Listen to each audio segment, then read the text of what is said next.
Desde os primórdios da humanidade, o ser humano olha para o céu estrelado e se pergunta: de onde viemos? Existe um Criador? Uma das respostas mais antigas e fascinantes para essa questão é o argumento teleológico, que sugere que o universo e a vida foram planejados por uma inteligência superior.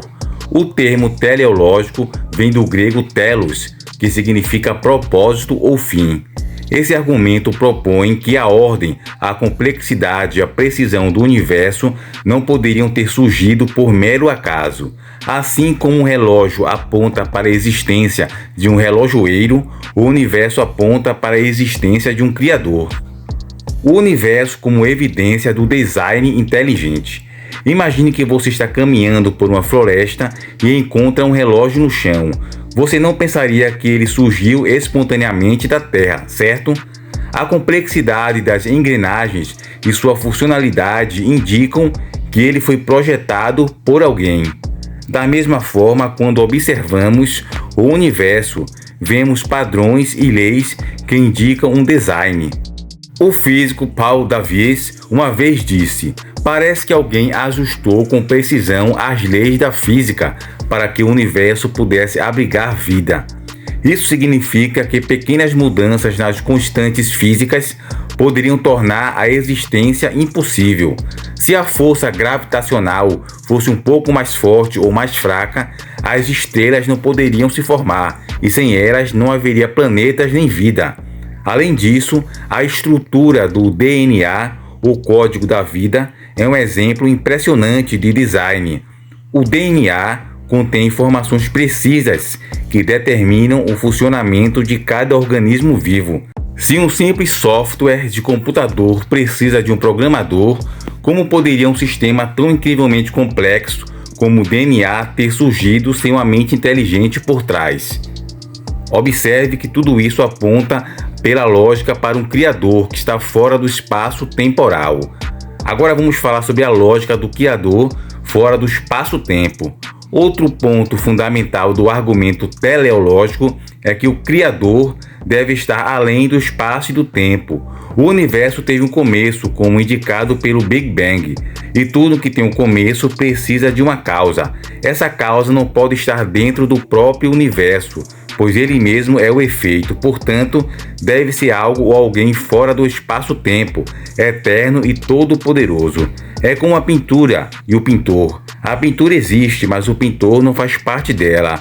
Ele a criou. Da mesma forma, Deus seria o criador do universo sem estar limitado por ele. O equilíbrio perfeito para a vida. Nosso planeta também apresenta sinais de design. A Terra está exatamente na distância certa do Sol para permitir a existência de água líquida. A nossa atmosfera tem a composição exata para a vida. Se houvesse um pouco mais de oxigênio, os incêndios seriam incontroláveis. Se houvesse menos, nós não sobreviveríamos. O fato de existirmos em um universo tão equilibrado e preciso desafia qualquer explicação baseada no acaso. A famosa analogia do astronauta Michael Collins diz que acreditar que o universo surgiu por acaso é como acreditar que um dicionário veio de uma explosão em uma tipografia. Ou seja, o planejamento exige um planejador. O argumento teleológico aponta para a necessidade de um design inteligente. A precisão das leis da física, a complexidade do DNA e o equilíbrio do nosso planeta são evidências de que há uma mente superior por trás de tudo. A pergunta que resta é: quem é esse design? Diversas tradições religiosas afirmam que esse criador é Deus, independentemente das crenças individuais. Uma coisa é certa: a existência de ordem e propósito no universo é um forte indício de que não estamos aqui por acaso. Bom, amados irmãos, chegamos mais ao final de um vídeo. Falamos aqui um pouco sobre a lógica que existe um criador fora do espaço-tempo. No caso, Deus que criou o universo, tudo que existe nele, espaço-tempo, matéria e energia, pois Deus se encontra fora desse espaço-tempo. Outra questão importante é o ateísmo e o sentido da vida. Enquanto o argumento teleológico mostra que há um propósito e a vida tem um sentido, o ateísmo vai na contramão. é uma questão importante sobre o sentido da vida. O ateísmo, ao focar apenas em explicações naturais, pode enfrentar desafios ao abordar questões profundas sobre o propósito e o significado da existência. Sem uma crença em uma ordem ou propósito transcendente, a busca por sentido pode parecer desprovida de uma resposta universal e definitiva.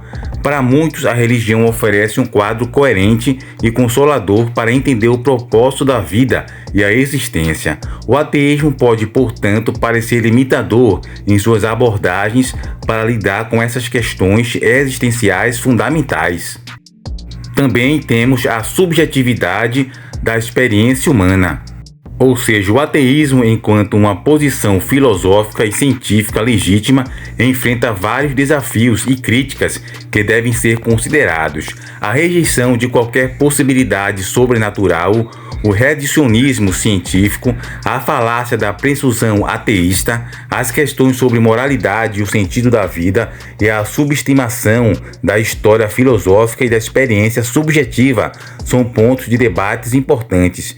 Esses erros e limitações não desqualificam o ateísmo como uma visão de mundo, mas ressaltam a importância de um diálogo aberto e uma consideração cuidadosa das diversas perspectivas sobre a existência e a natureza da realidade.